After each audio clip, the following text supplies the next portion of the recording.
Et donc bonjour, bonsoir, bonne nuit, je ne sais pas, bienvenue sur Radio Thaïlande. Donc on va y repasser là. J'ai fait une prise d'intro en zoomant, vous voyez, sur des petites filles qui nageaient tout habillées. C'est pas anodin, on va y revenir. Petite vue de Bangkok, encore bien polluée là, hein. En ce moment on est... Vous voyez là, cette air là, c'est pas des nuages de vapeur d'eau, hein. Mais bon, c'est l'Asie. Alors là on est sur un peu le rooftop qui vient d'ouvrir. Voilà, on est dans les coulisses, mais d'ailleurs le coin fumeur un peu ici. Voilà, je me suis finalement décidé à aller faire un tour à M-Sphere, qui est le tout nouveau centre commercial. Ah oui, ça voilà, c'est ça, un restaurant assez classe, vous voyez. Ça, j'ai pas checké le menu une autre fois. Oui, donc c'est juste en face de mes bureaux, hein. Mais c'est souvent comme ça, ça a ouvert début décembre et j'étais toujours pas allé visiter. Donc voilà, c'est un centre commercial, hein, mais sur au dernier étage du centre commercial, ils ont fait ce qu'ils appellent un beach club, qui ressemble un peu à un beach club. Assez sympa. Bon, les prix vont avec, hein, là je viens de payer 10 € pour un peu moins, 8 €. Un café, une bouteille d'eau. Ça reste raisonnable pour un endroit comme ça. Vous pouvez nager, hein. Petite ambiance musicale et tout, voilà.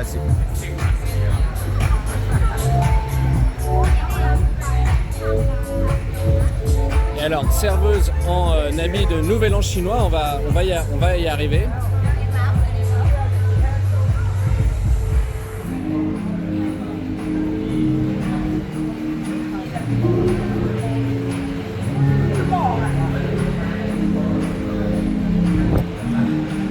Alors le Nouvel An chinois, d'ailleurs je vais pas oublier mon cadeau, qui est ce qui m'a donné envie de faire l'épisode. Alors si vous voulez tout savoir, là-dedans il y a 4 mangues, je vais pas vous les montrer. Donc j'ai déjeuné avec des clients aujourd'hui qui sont des Thaïs chinois et c'est ce qui m'a donné envie de... Donc là on est dans la série, je vais continuer la série sur l'identité nationale. Alors je vous cache pas que j'étais silencieux ces derniers temps parce que je séchais un peu. Oui, j'ai lancé cette idée d'une série sur un peu en miroir l'identité nationale thaï, l'identité nationale française. Et j'ai fait un premier épisode auquel je vous renvoie dessus sur les rois, mais bon, c'était long et puis bon, alors après voilà, j'avais prévu un plan un peu scolaire. Je comptais parler démocratie, je comptais parler langage, je comptais parler colonisation. Le problème c'est que c'est pas Radio Thaïlande en fait. Radio Thaïlande, c'est pas prévu, c'est pas scolaire, c'est improvisé et je crois que ça le restera. Mais je vais essayer de garder en tête l'idée de cette série et puis ça viendra quand ça viendra. Donc là, aujourd'hui, j'ai eu envie peut-être de parler langage, on va dire, si je devais m'inscrire dans un des thèmes que j'avais prévu. Alors là, je suis un peu perdu, est-ce que je vais prendre l'ascenseur, vous voyez ? Peut-être prendre l'ascenseur et vous récupérer après. Mais ce qui m'a donné l'idée de cet épisode, voilà, c'est d'avoir déjeuné avec des clients qui sont thaïs, hein, et qui sont justement thaïs chinois. C'est-à-dire que leur arrière-grand-père, enfin le grand-père de la mère, parce qu'il y avait la mère et le fils, sont des immigrés chinois. Et en fait, là je vous renvoie à la page Wikipédia que je vous mets en dessous. C'est une très grosse communauté thaï chinois. D'ailleurs, j'ai appris en relisant, ou je l'avais peut-être appris avant, peu importe, je l'ai redécouvert qu'il y a quand même entre 7 et 10 millions de thaï chinois en Thaïlande, que c'est la plus grosse communauté d'émigrés chinois dans le monde, une des plus grosses diasporas chinoises. Donc ça s'est passé au début du XXe siècle. C'est avant, pendant, juste après la révolution en Chine. Il y a des Chinois qui fuyaient, quoi. Et beaucoup se sont installés en Thaïlande et se sont très bien intégrés. Pour le coup, aujourd'hui, les Thaïs chinois s'estiment thaïs. Ils parlent thaï. Ils ont même la plupart du temps adopté le bouddhisme local. Et voilà, mais on parle de Thai Chinese et ils célèbrent, vous voyez. C'est ça aujourd'hui, la mère de mon client, elle était en robe un peu chinoise, partout, et on va le voir là d'ailleurs, allez, on va voir les décorations de Nouvel An chinois. Et puis après on verra ce qu'on va en dire. Je vais prendre l'ascenseur, je vous retrouve après.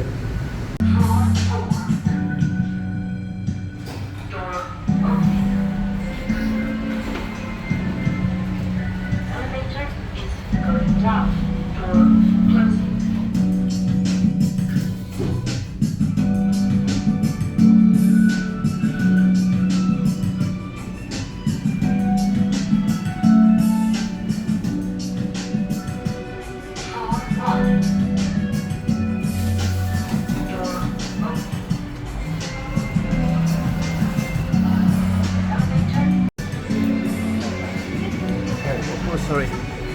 Alors, ah oui. Alors là, je recherche. Alors bon, après, on est dans un shopping mall, il n'y a rien de. Et il faut que je retrouve l'endroit où je suis passé tout à l'heure, où il y avait vraiment. Ah bah c'est là, parfait. J'ai pas été trop mauvais. D'ailleurs, c'est des décos de Thaïlande, de Nouvel An chinois. Ah, mais donc, ce que je trouvais intéressant, en Thaïlande, si vous voulez, je me faisais la réflexion, imaginez, je sais pas, c'est toujours dur de faire des comparaisons, c'est pour ça que cette série, elle est très très compliquée. Voilà. Mais imaginez que les Chinois pour la Thaïlandaise, c'est un peu comme, je sais pas moi, des Anglais pour nous, vous voyez, qui en fait, on se mélangeait tout ça avant. D'ailleurs, il est possible que le peuple thaï soit originaire, on parle d'un peuple du sud de la Chine, quelque part vers le 7 ou 8e siècle, vous voyez, comme nous, on est quand même un peu un mélange de Celtes romanisés, mais aussi après pas mal de barbares, hein. Les Francs, c'était des barbares, hein. Bref, tout ça pour dire que les Chinois font partie quand même un peu d'ici, mais donc imaginons que chez nous on est genre des Anglais, je pense pas que enfin bref, on ferait pas leur célébration comme ça. Je sais pas si vous comprenez, c'est qu'ici il n'y a pas de souci, le nouvel an chinois c'est célébré, et les Thaïlandais, bah pour eux voilà, c'est le nouvel an chinois et il y a un peu des trucs partout. Bon, il y avait plus tout à l'heure, bon bref, j'ai peut-être raté les plus grosses décos et je vais pas pouvoir m'empêcher de les chercher. Et donc sur l'aspect, si vous voulez, identité nationale thaï, et c'est pour ça que j'ai séché en fait ces derniers jours, c'est en fait j'en sais rien moi, je sais pas comment un thaï se conçoit, j'ai pas mené d'interview ni quantitative ni qualitative. Voilà, j'ai beau avoir vécu 10 ans avec une femme et une belle fille, peu importe, ce sont deux personnes qui d'ailleurs, si avec qui jamais j'ai vraiment eu ce genre de débat, bah si on va les trouver là. Parce que pareil, c'est très dur après de généraliser. Ça, j'étais bloqué. Je vais pas vous dire les Thaïs sont comme ci, les Thaïs sont comme ça. J'en sais rien. J'ai pas lu d'études techniques ou sociologiques sur la façon dont un Thaï se définit Thaï, etc. Donc là-dessus, je suis un peu coincé en fait. Je peux juste prendre des risques et dire des choses qui risquent d'être fausses, mais j'aurais tendance à dire que les Thaïs se posent moins de questions déjà, voilà, que nous. Je pense que j'allais dire à beaucoup de Thaïs là, pourquoi t'es Thaï? Qu'est-ce qui te définit en tant que Thaï? Je pense qu'ils me regarderaient avec un BG, mais je sais pas, t'as pas autre chose à foutre. Voilà.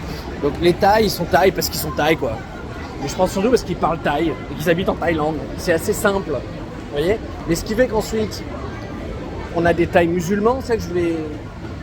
Parce que je reviens sur ce nouvel an chinois, j'y suis. Oui, il n'y a pas de souci de célébrer une autre culture comme ils célèbrent Noël. Alors oui, c'est aussi commercial, mais justement, voilà. Et voilà, là, pour le nouvel an chinois, ça je pense que c'est un peu temporaire, le nouvel an chinois, un peu toute la petite rue. D'ailleurs, ça sent bon les nouilles chinoises. Il y a des. Alors oui, j'en arrive au fiabier, vous voyez, comme ça, et tiens, je vais essayer de pas. Je dis plus de durée limite. Il y a des Thaïs musulmans, et c'est des Thaïs, éthiquement ils sont Thaïs. Je me permets d'utiliser le mot ethnie. Donc, ce sont pas des Thaïs, ce sont pas des musulmans ethniquement arabes, ce sont des Thaïs qui ont, et ils sont à peu près 8%, me semble-t-il, surtout dans le sud du pays. Et donc quand vous voyez des Thaïs, et notamment ça arrive au 7-Eleven, ici il y a des caissières voilées. Bon. Et voilà, mais elles sont Thaïs, elles parlent Thaï et elles respectent la loi et elles sont calmes et voilà, comme tous les Thaïs, qui sont calmes, qui respectent la loi, qui sont des gens respectueux et qui cherchent pas à vous imposer beaucoup plus qu'autre chose en fait. C'est ça, c'est être Thaï. D'ailleurs, on dit souvent que c'est impossible de le devenir. Je crois qu'en fait, je sais que c'est possible s'il faut parler, écrire et passer un peu des tests qui, à mon avis, sont quand même pas simples. Ce qui fait qu'en fait, très très peu de gens le font. Mais c'est pas impossible, voilà, c'est juste que en fait 95% des mecs échouent à la première difficulté qui est apprendre à lire et écrire. Difficulté sur laquelle n'ont pas buté les Thaïs chinois, les Chinois qui sont arrivés ici en nombre au début du XXe siècle, qui eux se sont très bien intégrés. Par la langue. Et voilà, je vais conclure parce que finalement c'était ça l'idée que j'avais aujourd'hui, c'est ok, bon, moi j'ai déjeuné, bon peu importe, ils ont des origines chinoises, mais ils sont Thaïs parce qu'ils parlent Thaï. Et les Thaïs qui ont choisi une religion différente, ok, mais ils parlent Thaï. Et les filles, oui, juste sur l'histoire des habits. Vous voyez, moi souvent, ce que je dis, c'est que Voilà, ces petites filles là, elles étaient toutes habillées, mais pas parce que c'est comme les musulmans qui, pour des histoires de religion, forcément j'avais en tête ces histoires de burkini, etc. Mais en France, si on voit quelqu'un se baigner habillé, tout de suite on va dire ah. Mais ici, les Thaïs, ils se baignent habillés juste parce qu'ils aiment pas être bronzés. C'est purement un rapport au soleil, il n'y a rien de religieux, il n'y a rien de... Ouais, ils sont un peu plus pudiques aussi. Bon, après, la taille de Bangkok va se trimballer en bikini, mais je dirais en plus, quasiment, plus vous êtes populaire du peuple, plus vous vous baignez habillé. Et tout ça pour dire qu'en fait, je pense qu'en France, en fait, on veut en mettre trop. Moi, c'est ce que je finis par. Je pense qu'on veut en mettre trop dans notre identité sociale. Voilà aussi, vous savez, ce rapport à la démocratie, je l'ai légèrement abordé. Mais voilà, je pense qu'on veut mettre trop de trucs, des valeurs démocratiques, des valeurs de laïcité, voilà, tout un tas de trucs qui font que ça devient presque un peu inaccessible, quoi. Alors que si on se contentait de dire au mec, parle français correctement, respecte la loi, sois calme. Voilà, ici, que les gens aient des voiles, se baignent habillés, même la burqa, on s'en fout, tant que tu respectes la loi, que tu vas pas chier le monde, en fait. Je crois que c'est tout sur quoi je vais conclure aujourd'hui. Et qu'effectivement, juste pour revenir un petit peu en France, pour terminer, j'ai grandi dans un quartier où, au bout de ma rue, il y avait un peu du logement social, et quand je faisais du vélo autour de moi, il y avait des Arabes, ou des Maghrébins, ou des Français d'origine, j'en sais rien. Quand j'habitais dans le 20e, j'étais à côté de la rue d'Avron, où il y a une très forte population. Pareil, moi j'en sais rien s'ils sont d'origine maghrébine, français, ou j'en sais rien. En tout cas, mon fromager, il avait une tête d'arabe. Et ça m'a jamais posé de problème. C'est que moi, spontanément, je m'en fous de l'apparence des gens. Je m'en fous. Alors que moi, si la France restait un pays où on parle le français, où on parle bien le français, et où globalement, oui, il y a un esprit français qui restera à discuter, un esprit qui doit quand même inclure une notion d'ouverture, d'universalisme et de tolérance, sinon c'est pas être français. Et ben j'en reviens et je termine là-dessus, que pour moi, un Français d'origine maghrébine, comme un ami à qui je vais rendre visite bientôt, qui porte même un prénom très marqué d'origine maghrébine, et ben pour moi il est plus français par son amour de la langue française, de la littérature et d'un certain esprit français, d'un certain intérêt à la politique. Pour moi, il est plus français qu'un Français de souche qui se foutrait complètement de toute réflexion et qui se baserait à dire « moi je suis blanc, je suis d'ici, donc je suis plus français que lui ». Bonjour, bonsoir, bonne nuit, je ne sais pas.